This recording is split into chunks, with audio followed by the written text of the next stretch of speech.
Oke. Di awal katanya Habermas, ayo dilihat dulu tipe hubungan.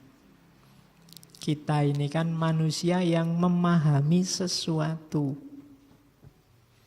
Cuma manusia yang memahami ini kan jelas subjek. Tapi relasinya tidak selalu subjek ketemu objek. Kadang-kadang subjek ketemu objek, tapi kadang subjek ketemu subjek yang lain, kadang subjek ketemu dirinya sendiri. Nah, itu yang harus dibedakan katanya Habermas. Tidak bisa sama. Hubungan yang objektif, subjek-objek itu hanya bisa kalau kita ketemu realitas alam, empiris, di luar manusia. Itu subjek-objek. Saya ketemu mikrofon ini, itu subjek-objek. Saya ketemu masjid, subjek-objek. Tapi kalau saya ketemu takmir, bukan subjek-objek, tapi subjek-subjek. Subjek-subjek itu kan, itu kalau saya ngobrol sama takmir, bukan saya menjadikan takmir objek, karena bisa jadi bagi takmir saya yang objek. Jadi relasinya bukan subjek-objek, tapi subjek dengan subjek. Hubungan antar manusia, namanya dunia sosial. Dan pasti tidak sama kalau kita berhadapan dengan alam. Kalau berhadapan dengan alam yang eksak, itu objeknya tidak bisa berpengaruh ke sini. Kebalikannya kita yang mempengaruhi objeknya. Objeknya pasif, diapain aja mau. Misalnya teh ini. Teh ini mau saya buang di situ, mau saya minum, mau saya kasihkan kalian, itu manut, dia tidak protes. Dicoba ya, misalnya mau saya minum.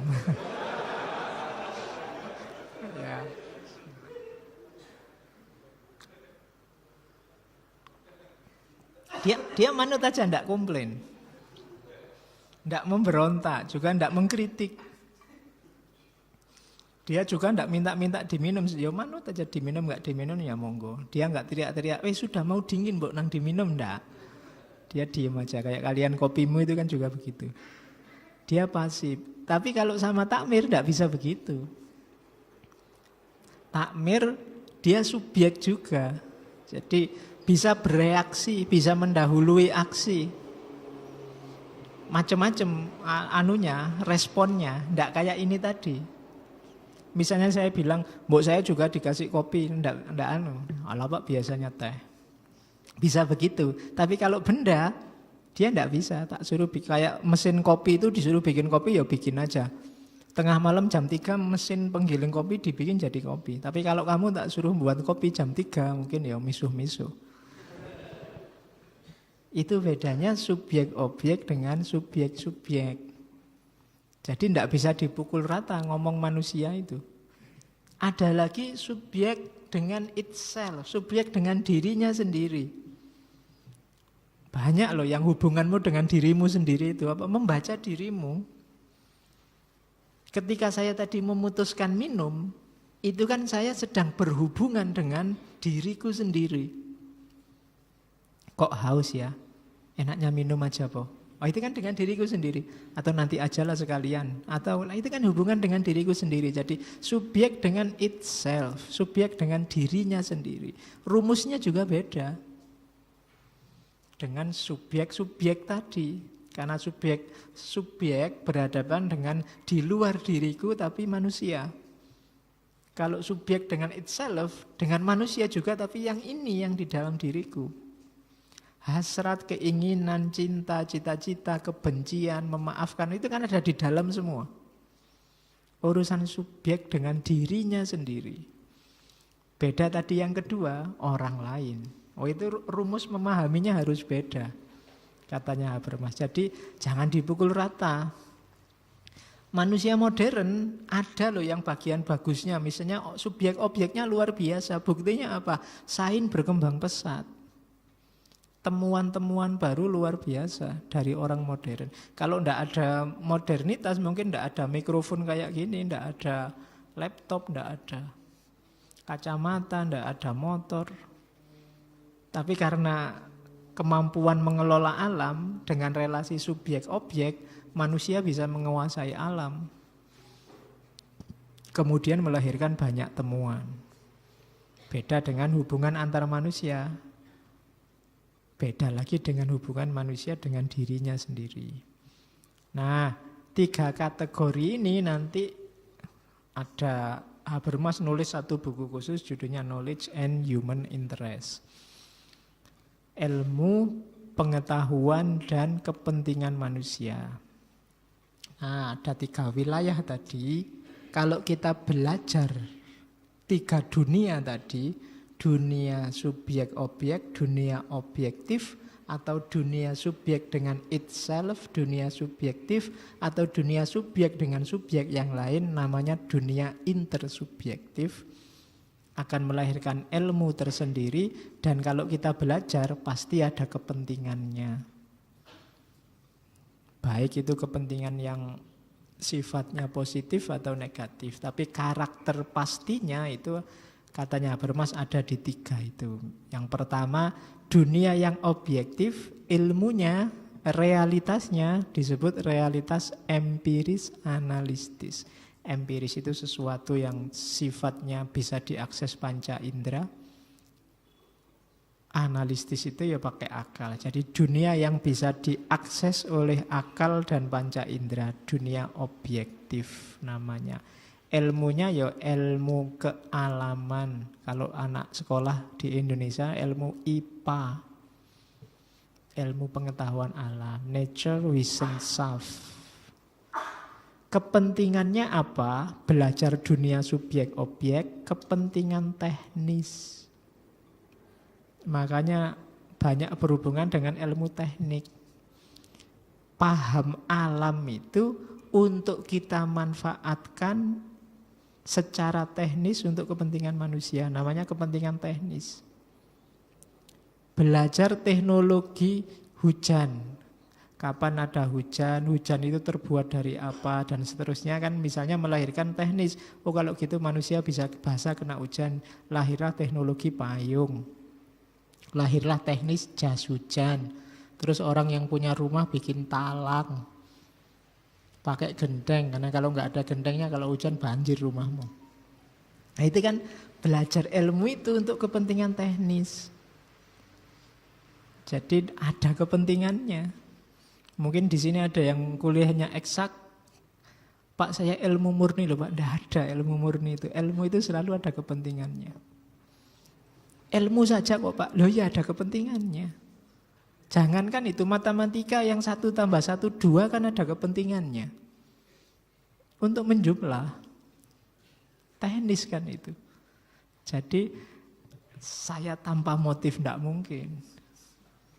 Jadi empiris analistis dunianya sifatnya objektif. Kalau kita belajar itu untuk kepentingan teknis. Ada dunia yang kedua, dunia subjektif yang tadi. Manusia dengan dirinya, subjek dengan itself. Realitasnya namanya realitas historis hermeneutis. Sifatnya subjektif. Karena penghayatan individual, ranahnya pengalamanmu, penghayatan pribadimu ada di dalam. Jadi sifatnya subjektif. Misalnya laptop ini. Laptop ini ukurannya 10 inci. Ini objektif, 10 inci itu bisa diukur. Tapi kalau laptop ini terlalu kecil, saya tiap kali harus pakai kacamata, itu subjektif. Karena bagi kalian yang matanya masih sehat, tidak butuh kacamata, ini sudah pas ini Pak, ukuran sekian. Kalau terlalu besar saya malah tidak suka. Itu kan subjektif. Setiap kepala beda-beda. Itu penghayatannya dalam dirimu yang di dalam. Ada dunia yang kalau belajar ilmu subjektif ini untuk kepentingan apa? Untuk kepentingan intersubjektif. Intersubjektif itu saling memahami. Saya kalau laptopnya kecil, membacanya susah. Terus kamu, saya juga gitu ya Pak. Saya masih muda tapi juga enggak terlalu jelas kalau lihat itu. Saya cuma jelasnya kalau lihat uang aja, Pak. Kalau membaca ini tidak terlalu jelas. Saya juga gitu sama. Itu kan intersubjektivitas namanya. Jadi dari situ saya bisa memahamimu. Saya pernah patah hati. Terus lihat kamu, saya juga pernah patah hati. Mesti kamu rasanya kayak yang saya rasakan dulu. Nah, itu intersubjektif. Pemahaman individu setiap orang kita pelajari gunanya apa? Biar kita bisa memahami orang lain. Dan kita terus saling memahami. Kan itu namanya intersubjektivitas. Nah, intersubjektivitas inilah nanti yang membentuk dunia namanya dunia sosial. Dunia hidup bersama orang lain. Di situ ada dunia ketiga, dalam istilahnya Habermas, dunia sosial kritis. Sifat ilmunya intersubjektif. Ya kalau di anak sekolah mungkin ilmu IPS lah ya. Kalau yang subjektif tadi mungkin termasuk ilmu humaniora. Nah, dunia intersubjektif ini kita belajari juga kan, kita juga belajar sosiologi, belajar dunia sosial. Termasuk antropologi, kehidupan bersama. Kenapa kita belajar itu? Untuk emansipasi. Emansipasi itu apa? Biar kita naik kelas. Apa benar sih cara hidup bersama kita selama ini yang begini ini? Itu kan emansipasi. Kok kita selama ini agak keras ya, agak kaku ya terhadap yang beda pandangan sama kita. Begitu po, iya buktinya ini. Itu kan belajar dunia sosial. Gunanya apa kita belajar ini? Biar kita bisa emansipasi. Oh iya ya, kita revisi aja deh, jangan gitu lagi. Atau kalau bagus, kita pertahankan lah. Itu kan dalam rangka masyarakat biar semakin baik, semakin baik. Itu namanya untuk kepentingan emansipatif. Jadi setiap ilmu ada kepentingannya. Belajar apapun ada kepentingannya. Tidak ada yang bersih dari kepentingan. Baik itu ilmu objektif, ilmu subjektif maupun ilmu intersubjektif. Kalau yang subjektif jenis kepentingannya namanya teknis.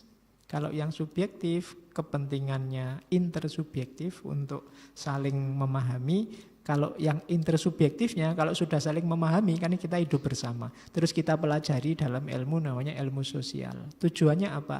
Biar kita bisa semakin baik dalam hidup bersama. Namanya emansipatif. Nah, itu knowledge and human interest. Pengetahuan apapun ada kepentingannya.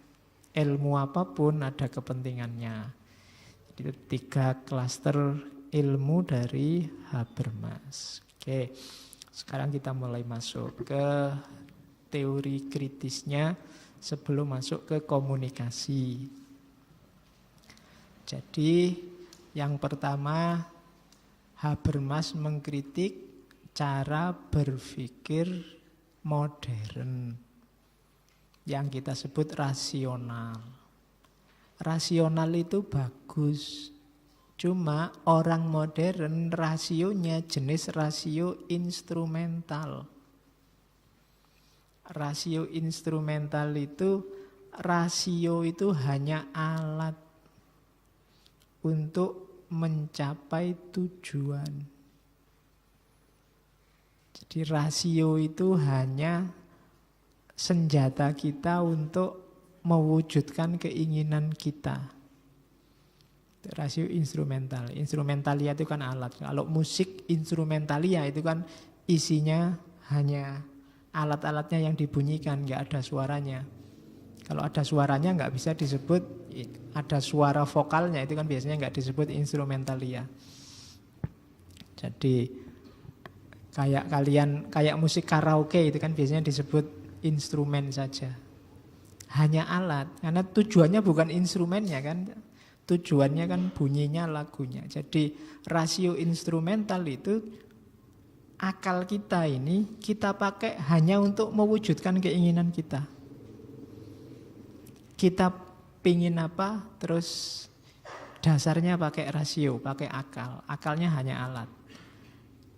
rasio instrumental ini ya hidup kita memang bisa begitu. Cuma tidak semuanya bisa memanfaatkan akal dengan cara ini. Ini pas cocok hanya untuk dunia objektif tadi.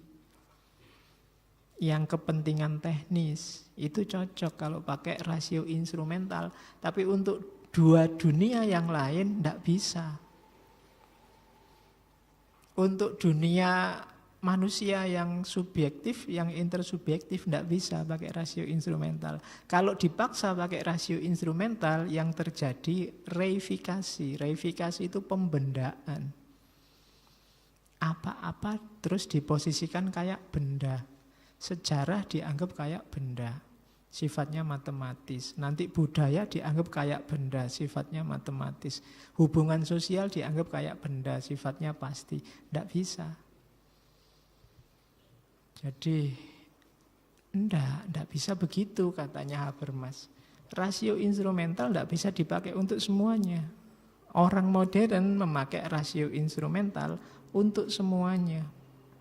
Ya di situ ada ilustrasi, misalnya kita nebang pohon untuk bikin jembatan atau untuk bikin perahu.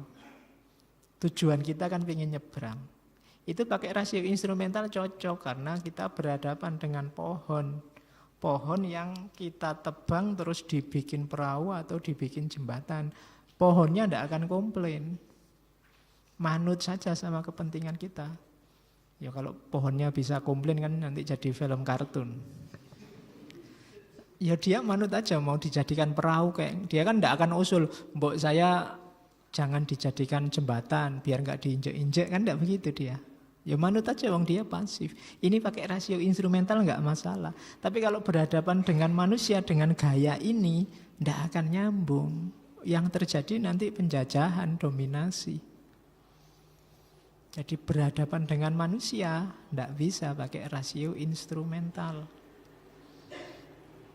Jadi jangan dipakai untuk segala dunia, hanya untuk dunia benda saja, dunia yang objektif. Kita menggunakan rasio instrumental. Nah, yang disarankan oleh Habermas jangan rasio instrumental. Kalau berhubungan dengan manusia itu namanya rasio komunikatif. Jadi ini yang sering kita lupakan.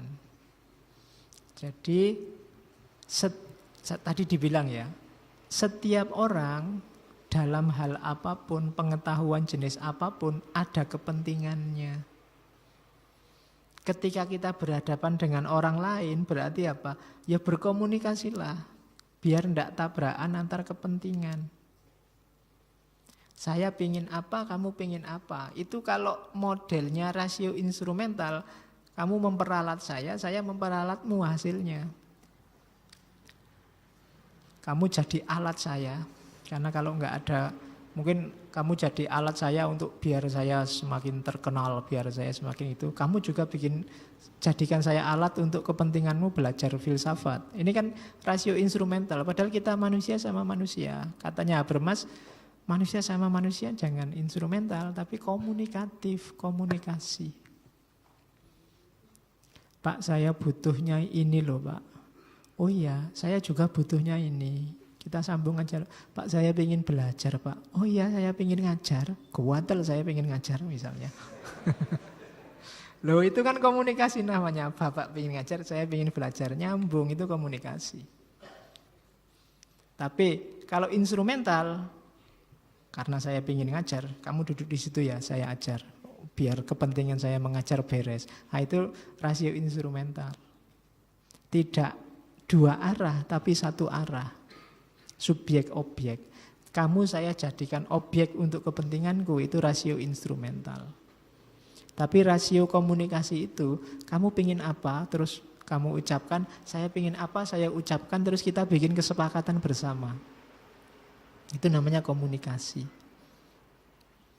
Misalnya kamu punya teman satu kamar, itu kalau rasio instrumental, ya gimana caranya temanmu yang di kamar ini kamu manfaatkan untuk kepentinganmu. Temanmu juga pengen mengobjekkanmu untuk kepentingannya. Mesti kacau hidupnya.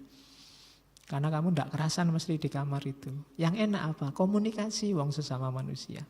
Mungkin yang ini kalau tidur ngorok, yang ini ndak. Kan tinggal diatur. Yo, kamu yang ngorok tidurnya belakangan ya, saya tak tidur duluan. Karena kalau yang ngorok tidurnya awal, saya ndak bisa tidur.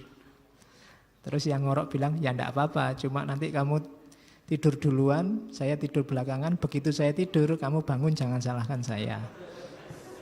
Ya wis ndak apa-apa, yang penting saya sempat tidur. Itu kan namanya komunikasi. Sudah disepakati sebelumnya. Ketika dosen masuk kelas pertemuan pertama, terus dia bilang, kuliahnya gini ya, sudah ikut saja ini, itu rasio instrumental. Kalau rasio komunikasi, saya usul kuliahnya begini, kalian ada permintaan apa? Minta A, B, C, D, oh usulmu jelek, bagus saya. Doa ya. Jadi itu komunikasi namanya. Katanya Habermas, ya manusia sama manusia ketika berinteraksi, jangan saling mengobjekkan.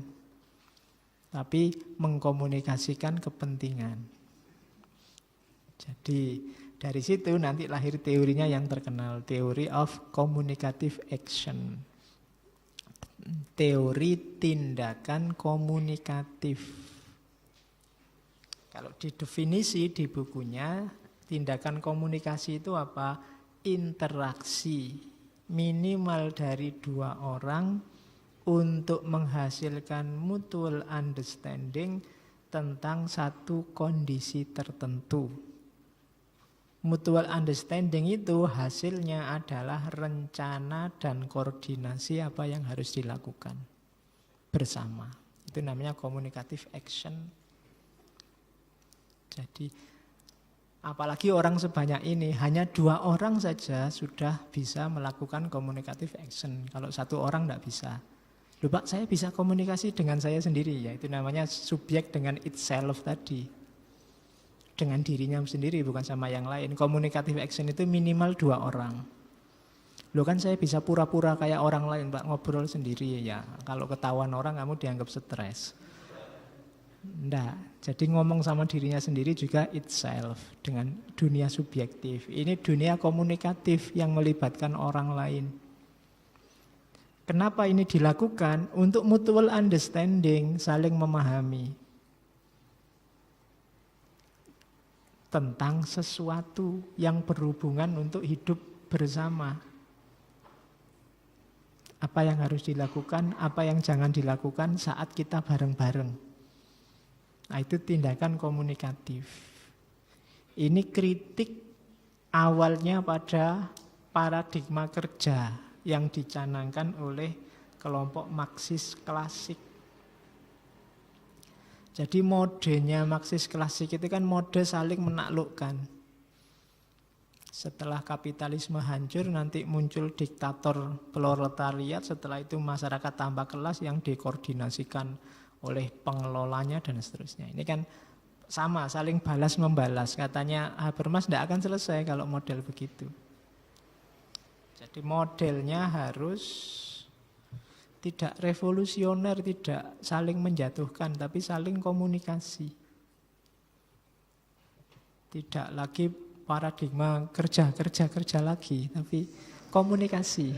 Wong ini hidup bersama kok. Kalau setelah komunikasi bersama diputuskan kerja, ayo kerja, enggak apa-apa. Jadi ini urusan manusia sama manusia, subjek-subjek, bukan subjek sama objek. Hari ini kita sering berpikir subjek-objek, termasuk kepada orang lain. Orang lain selalu jadi objek kita, untuk kepentingan kita, untuk kepuasan kita. Itu yang jadi titik kunci kenapa dunia sosial itu jadi menyebalkan. Karena relasinya selalu relasi mengobjekkan. Nanti ini kan termasuk teorinya Sartre yang terkenal itu, sehingga muncul orang lain itu jadi neraka. Bagiku, gara-gara ada orang lain aku tidak bisa ngapa-ngapain sekarang. Mau ke sini pakai celana pendek, ndak bisa. Mau ke sini sambil ngerokok-ngerokok, ndak boleh. Mau itu gara-gara ada orang lain. Coba kamu sendirian, nggak pakai baju pun nggak masalah. Maka itu orang lain ada neraka. Itu kan Sartre. Biar tidak kejadian begitu, kalau di Habermas ya kembangkan paradigma komunikasi. Wong kita ini manusia sama manusia. Komunikasi inilah yang dilupakan oleh teori kritis generasi awal. Ya boleh kita tidak setuju sama modern, tapi orang modern yang kita kritik itu juga manusia. Yang hidup bareng-bareng kita. Maka kalau tidak hati-hati nanti kita kritik, kita tawarkan sistem, akhirnya gantian sistem kita yang menghegemoni. Mereka nanti tidak setuju lagi, ganti sistem, gonta-ganti terus. Maka katanya Habermas jangan begitu. Ini manusia sama manusia, ayo rundingan bersama, ayo komunikasi. Nah, kalau di Habermas, komunikasi itu bagian dari tindakan manusia. Itu kan yang nomor 4 itu loh. Ada tindakan komunikasi, melibatkan 2 orang atau lebih. Tindakan itu ada berapa jenis? Kalau di Habermas ada 4. Ada tindakan teleologis, ada tindakan normatif, ada tindakan dramaturgik, ada tindakan komunikatif. Tindakan teleologis itu kita melakukan sesuatu untuk tujuan tertentu. Misalnya tindakan teleologis itu karena haus maka saya minum. Nah, ini tindakan teleologis.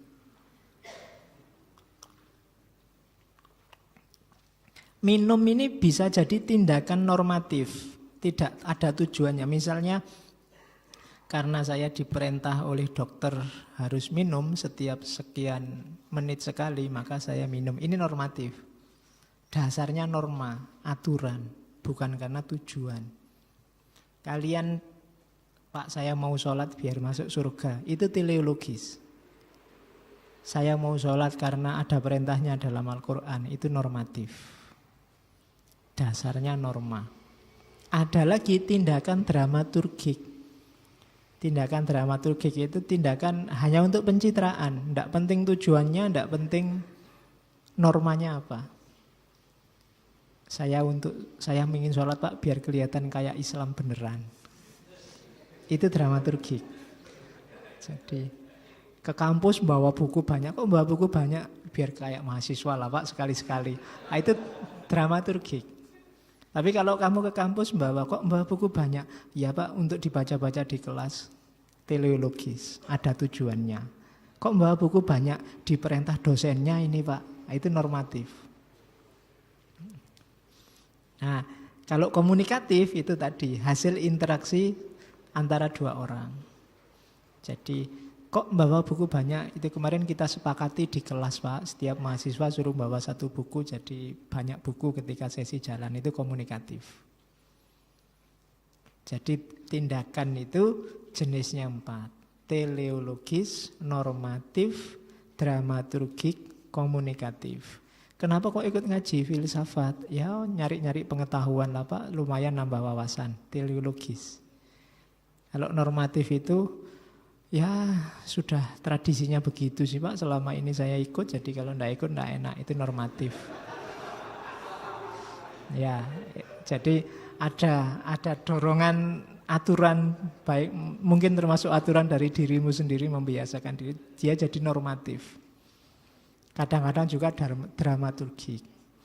Yo, biar kelihatan keren lah Pak, sekali-sekali ikut ngaji. Ngajinya filsafat lagi, biar itu dramaturgik, hanya pencitraan.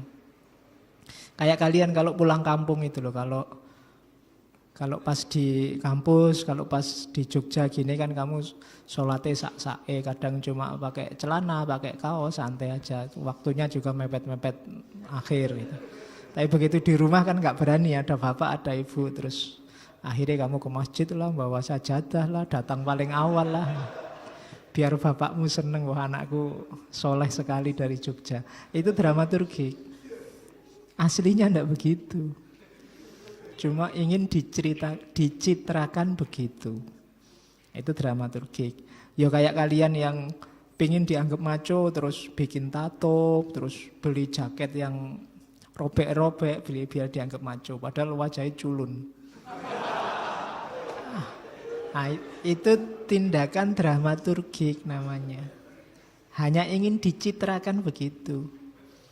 Ingin dicitrakan anak gaul, kemana-mana ngomongnya pakai lu, gue, gitu. Ben koyo gaul. Nah, jadi tindakan hanya ingin dicitrakan. Kayak HP-mu padahal itu cuma HP lama yang murah terus kamu kasih casing iPhone terbaru misalnya. Itu kan dramaturgik. Pengen dicitrakan bahwa HP-mu mahal padahal enggak. Nah itu cirinya. Nah Habermas ini maunya ya kalau antar manusia itu ya tindakannya harusnya komunikatif. Kalau teleologis, normatif, dramaturgik biasanya di situ ada bias objektivasi. Tapi ya dalam hal tertentu bisa. Teleologis berhubungan subjek-objek bisa. Normatif hubungan subjek itself bisa. Dramaturgik juga subjek itself. Tapi begitu menyangkut manusia yang lain, harusnya tindakan yang dipilih komunikatif. Karena kalau tidak begitu yang terjadi hegemoni, pemaksaan. Nah, itu yang diwanti-wanti oleh Habermas. Terus, dan komunikasi itu saya sisipkan sedikit teori rasionalitas, rasionalisasi. Jangan khawatir. Loh Pak, kalau hanya kesepakatan nanti bisa-bisa tidak rasional, tidak. Dalam kehidupan bersama, komunikasi juga termasuk jenis rasionalitas. Jenis tindakan rasional. Masuk akal. Kenapa? Ya karena memang karakternya manusia itu begitu. Harus ada komunikasi karena manusia beda-beda. Rasionalitas itu apa sih? Rasionalitas itu perhitungan yang masuk akal untuk mencapai sasaran. Jadi kalkulasi rasional untuk tujuan tertentu berdasarkan pilihan-pilihan yang masuk akal dan dengan menggunakan sarana yang efisien. Ini kan definisi rasionalitasnya orang modern. Rasionalitas mungkin nama lain dari masuk akal, kemasuk akalan. Nah, banyak kalau ini teorinya sebenarnya yang punya awalnya Weber. Rasionalitas itu misalnya pembedaan antara sains dan teknologi, antara hukum dan moral. Ini kan rasional, orang harus jelas bedanya. Oh ini ranah hukum, oh ini ranah teknologi, oh ini ranah moral, ini ranah seni. Nah, orang yang bisa membedakan kayak gini kan rasional namanya, masuk akal. Oh ini masjid, itu lapangan. Itu kan pembedaan-pembedaan ini loh namanya termasuk jenis rasionalisasi. Makanya ada yang debat tentang sekularisme, sekularisasi itu. Sekularisasi itu banyak didefinisikan sebagai nama lain dari rasionalisasi. Apa rasionalisasi itu? Ya kemasuk akalan. Hidup yang semakin masuk akal, semakin masuk akal. Tidak lagi bergantung pada mitos-mitos. Jawaban-jawaban sementara yang tidak rasional. Ketika filsafat lahir, ada geser dari mitos ke logos, itu yang terjadi kan rasionalisasi. Semula jawaban-jawabannya serba mitos. Mitos itu sesuatu yang dipercaya tanpa diperiksa kemasuk akalannya. Nah, sekarang ganti dirasionalkan. Jenisnya antara lain tindakan komunikatif tadi. Cirinya yang kedua ya selain pembedaan misalnya disenchantment of word. Ketidaksakralan dunia. Biasanya orang yang masih sangat mensakralkan itu tidak berani macam-macam. Kalau dunia disakralkan, berarti kamu tidak berani mengeksplorasi dunia macam-macam. Untuk bisa kita rasional, untuk bisa kita maju, kita harus menguasai dunia. Untuk bisa menguasai dunia, ya dunia tidak lagi dianggap sakral. Kita eksplorasi, kita kaji sedalam-dalamnya, kita kuasai. Wong kita khalifahnya. Khalifah itu kan harus ngerti. Khalifah kan pemimpinnya harus ngerti apa yang dipimpin. Maka harus punya ilmunya. Kalau disakralkan, terlalu disakralkan misalnya bentuknya sampai vulgar. Kayak zaman dulu ada yang sampai menyembah pohon, menyembah laut. Itu karena tidak paham tentang ilmu pohon, ilmu laut, terus dianggap sakral. Nah, cirinya modern, rasional biasanya disenchantment. Sakralnya disingkirkan. Ayo dipahami sedalam-dalamnya. Kalkulasinya masuk akal kok itu. Alam semesta ini. Nah, itu namanya disenchantment of nature. Itu termasuk ciri rasionalisasi juga. Membuat rasional itu berarti menyingkirkan aspek sakralnya. Digali secara rasional. Terus ada rasionalitas instrumental, rasionalitas strategis. Instrumental tadi sudah dijelaskan. Subjek objek, kalau strategis itu rasionalitas untuk mencapai tujuan. Jadi rasionalitas strategis itu kemasuk akalan, fokusnya pada tujuannya. Kalau ingin IP-nya tinggi, ya kamu harus rajin belajar. Setelah itu setiap 1 bulan sekali kamu ulangi lagi semua mata kuliah yang diajarkan. Kemudian setiap mau ujian, kamu belajar bersama temanmu, terus ngopi materinya. Nah, materi yang kamu copy tadi kalau mau ujian, kamu sembunyikan terus dicontek. Kamu nilainya tinggi. Itu rasionalitas strategis namanya. Targetnya, sasarannya. Kalau rasio instrumental itu ngomong prosesnya. Nanti ada beda lagi, strategis sama komunikatif. Kemudian termasuk rasionalisasi juga aspek birokrasi. Tata masyarakat, tata negara. Birokrasi itu sifatnya biasanya hierarki pengelolaan. Kemudian profesionalitas pengelolaan. Kemudian profesionalitas pengelolaan sama kualitas orang yang mengelola. Fokusnya kan itu. Birokrasi itu. Meskipun sekarang kan kalau saya ngomong birokrasi konotasinya kan urusan ruwet, lama, jelimet, itu kan terus jadi birokrasi. Tapi sebenarnya proses di antara proses rasionalisasi itu ya birokrasi. Kalau sebelumnya kan apa-apa di zaman monarki segala keputusan di tangan raja, semuanya manut raja. Sistemnya juga tidak tegas. Kalau di birokrasi ya yang main aturan, pejabatnya hanya pelaksana, dasarnya profesionalitas. Itu jenis rasionalisasi. Jadi kalau kita ngomong rasional atau tidak rasional, antara lain itu. Termasuk komunikasi. Komunikasi berarti juga jenis rasionalitas. Kenapa dia rasional? Karena kita sedang ngomong dunianya manusia yang masing-masing punya kepentingan. Kalau tidak didasarkan komunikasi, yang terjadi saling menundukkan. Bisa mayoritas menang-menangan atau yang minoritas usil. Maka ada komunikasi. Jadi komunikasi itu bagian dari tindakan manusia dan jenis rasionalitas. Terus